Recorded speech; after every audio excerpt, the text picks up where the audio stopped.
বর্তমানে দুঃখের বিষয় কি জানেন, যে কথাগুলো না বললেই নয়, আমাদের যে শিক্ষার জন্য আমরা দীক্ষা এবং শিক্ষার ঘরে যাই, কিন্তু স্বর্গমর্ত পাতাল ত্রিভুবনের মালিক হওয়া তো দূরের কথা, সব ভুবন আরো হারিয়ে ফেলি। কেননা কামুক গুরু আর লোভী চেলা উভয় নরকে গেলা। না আমরা গুরু, সবাই নয়, আমার কথা বলি না, আমি শিষ্যকে মুক্তির সন্ধান শিক্ষা দিচ্ছি, না শিষ্য আমার কাছ থেকে বাঁচার কৌশল শিক্ষা করছে। এটাই হচ্ছে আমাদের সমাজে বড় একটা ব্যর্থতা। এই জন্য আপনাদের একটি জিনিস জানিয়ে দিয়ে যাই, সেটি হচ্ছে কি, চৈতন্যদেব কলিযুগে 4টি সম্প্রদায়কে প্রাধান্য দিয়েছেন। 4টি সম্প্রদায়কে প্রাধান্য দিয়েছেন মহাপ্রভু। এটা আমার কথা নয়, চৈতন্যদেবের কথা। এই 4টি সম্প্রদায় কি কি একটু জেনে রাখুন। এই যে আমরা বৈষ্ণব তত্ত্ব, বৈষ্ণবের উৎপত্তি, বৈষ্ণব ধর্মের প্রবর্তক, আমাদের রাষ্ট্র কোথা থেকে, মহাপ্রভু কোন ঘরে আমাদের যেতে বলেছেন দীক্ষা এবং শিক্ষা নেওয়ার জন্য, বৈষ্ণব তত্ত্ব জানার জন্য, মহাপ্রভু নিজে স্বীকৃতি দিয়ে গিয়েছেন। এই বিষয়ে আপনারা ভক্তি বিলাস যদি পড়েন সেখানে পেয়ে যাবেন। যারা বলেছেন অনেক কিছু আছে, অন্য শাস্ত্র তো রয়েছে। আমি কলির যে শাস্ত্র গ্রন্থ এই হরিভক্তি বিলাস, সেখান দিয়ে বলছি, মহাপ্রভু সেখানে কষ্ট জানিয়ে দিয়ে গিয়েছেন। একটি হচ্ছে কি, 4টি সম্প্রদায়কে মহাপ্রভু স্বীকৃতি দিয়েছেন। 4টি সম্প্রদায় মহাপ্রভু নিজে স্বীকৃতি দিয়ে গেছেন। তারা হচ্ছে কি, রামানুচার্য শ্রী সম্প্রদায়,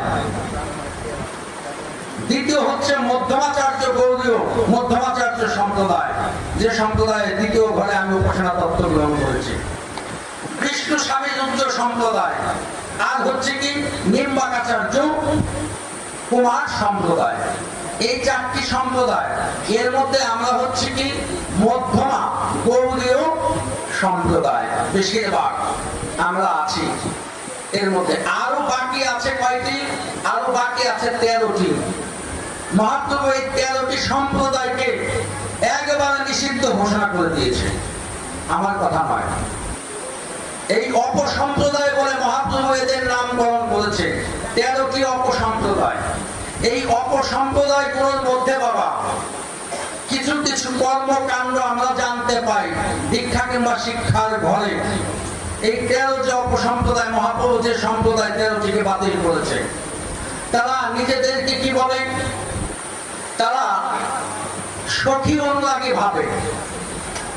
অর্থাৎ কেউ দেখবেন সখী নিয়ে তারা নিজেকে সাধন মার্গে উপবিষ্ট করে, সাধন মার্গে উপবিষ্ট করে। আজ আমাকে একজন একটা কথা বললো, সেই কথার পৃষ্ঠে আমি কথাটা একটু বলে যাচ্ছি তাকে উদ্দেশ্য করি, যে দেখুন মিলে কিনা। সেখানে আমরা দেখি কি, গুরুদেবের কাছে আমি গিয়েছি, দীক্ষার পরে আমি শিক্ষা নিয়েছি। আচ্ছা, গোবিন্দের শিক্ষাগুলোকে, গোবিন্দের প্রেমের গুরু রাধারানী নাকি? রাধারানী গোবিন্দের কি চরণ বদন চাইতেন না অটল বদন চাইতেন? গোবিন্দ সর্বদাই আনন্দের ঘন মূর্তি হয়ে থাকুক, এটাই তো রাধারানীর ভাবনা নাকি? গোবিন্দ আমাদের সুখ দিক, তুমি কষ্টে থাকো, এটা কি রাধারানী চেয়েছিলেন? কখনো চাননি।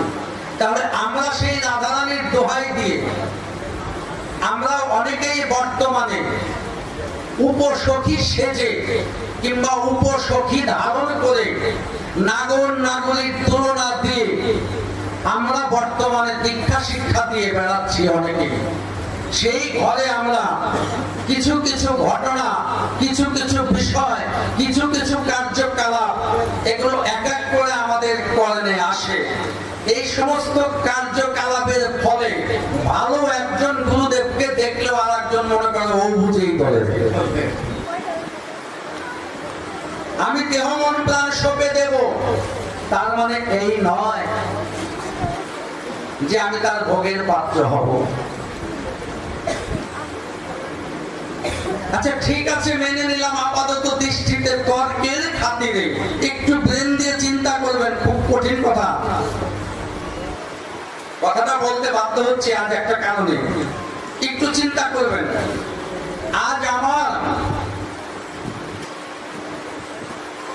পরিবার তিনি গুরুর কাছে গেলেন, তাকে যদি বাবা দেহ সমর্পণ করে দিতে হয়, না দিলে যদি তার সেই ঘরের তত্ত্ব শিক্ষা না হয়, আচ্ছা ঠিক আছে সে নয় নারী, দিয়ে দেওয়া হলো।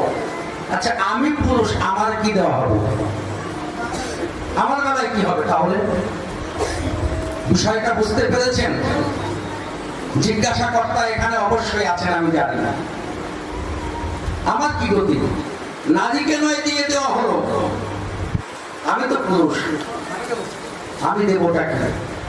কোথায় পেলে তোমরা এই তত্ত্ব? কোন জায়গায় পেলে দেহভোগের এই তত্ত্ব? এগুলো আমার সনাতন ধর্মে শাস্ত্রে কোথায় আছে?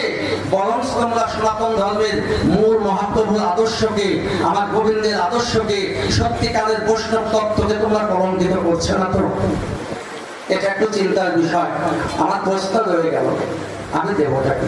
এখানে বললেন প্রকৃতি না হইয়া যে প্রকৃতির সঙ্গ করে তার অবস্থা কি হয়? আর প্রকৃতি হয়ে যে প্রকৃতির সঙ্গ করে, দিনে দিনে বাড়ে তার প্রেম তরঙ্গ। এটাই তো আমরা জানি, এটাই তো আমরা জানি, নিয়ম তো তাই।